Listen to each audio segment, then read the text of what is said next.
منصور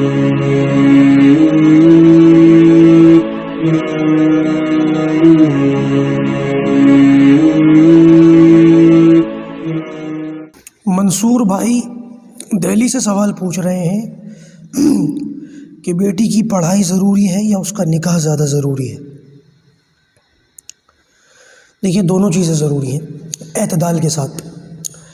اگر آپ نے بیٹی کا نکاح نہیں کیا، خالی اس کو کالج بھیجتے رہے، اسکول بھیجتے رہے، یونیورسٹی بھیجتے رہے، تو کسی نہ کسی کی گرل فرینڈ بن جائے گی۔ ہو سکتا ہے میرے الفاظ سخت لگیں، لیکن یہ حقیقت ہے بھائی، معاشرے کی تلخ حقیقت ہے کہ بچوں کی شادیاں بر وقت نہیں ہوتی تو وہ گرل فرینڈ بوائے فرینڈ بنا لیتے ہیں۔ یہی کلچر ہو رہا ہے آج کل مغرب والا ہمارے معاشرے میں بھی۔ اور اگر آپ نے اس کی پڑھائی چھٹوا دی، اس کی ویسی شادی کر دی، تو پھر ہمارے مسلم معاشرے میں پڑھی لکھی بیٹیوں کی بڑی سخت ضرورت ہے، وہ ضرورت پوری نہیں ہوگی۔ مثال کے طور پر سیدھی سی بات ہے، اگر مسلم لڑکیاں پڑھیں گی نہیں، تعلیم حاصل نہیں کریں گی، تو اس کا مطلب یہ ہے کہ مسلم ڈاکٹرز بھی نہیں ہوں گی لڑکیاں، اور اگر مسلم ڈاکٹرز لڑکیاں نہیں ہوں گی تو اس کا مطلب یہ ہے کہ کل کل کو جب ہماری بہن بیٹیوں کو بچے کے پیدائش کے وقت خواتین ڈاکٹرز کی ضرورت پڑے گی تو وہ تو ملیں گی نہیں۔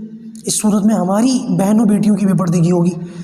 تو دونوں چیزیں غلط ہیں، مطلب دونوں چیزیں اعتدال سے ہٹ جائیں تو غلط ہے۔ کہنے کا مطلب یہ ہے، جب بچیوں کی شادیوں کا موقع آئے، جیسے وہ بالغ ہو جائیں، اور بلاغت کا جو وقت ہے وہ سب جانتے ہیں، 15-16 سال کی عمر میں آج کل بچے بالغ ہو جاتے ہیں، اور اگر ان کی اس عمر میں شادیاں نہ کی جائیں، اور شادی نہیں بھی کرتے تو نکاح کر دو۔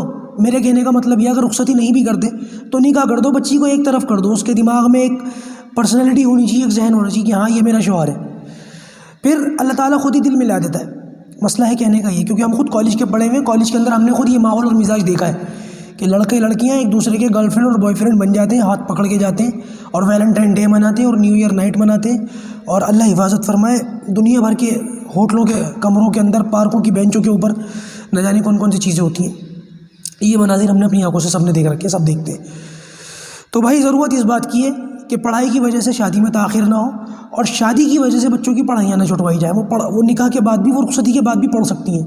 ایسی بہت ساری بہنیں ہیں جو پڑھتی ہیں، ایسے بہت سارے بھائی ہیں جو پڑھتے ہیں۔ تو پڑھائی، یہ سوچنا کہ نکاح ہو جائے گا تو پھر پڑھ نہیں پائیں گی، یہ غلط سوچ ہے۔ پڑھائی بہرحال اس کے بعد بھی جاری رہ سکتی ہے۔ اللہ پاک ان باتوں پر عمل کرنے کی توفیق عطا فرمائے۔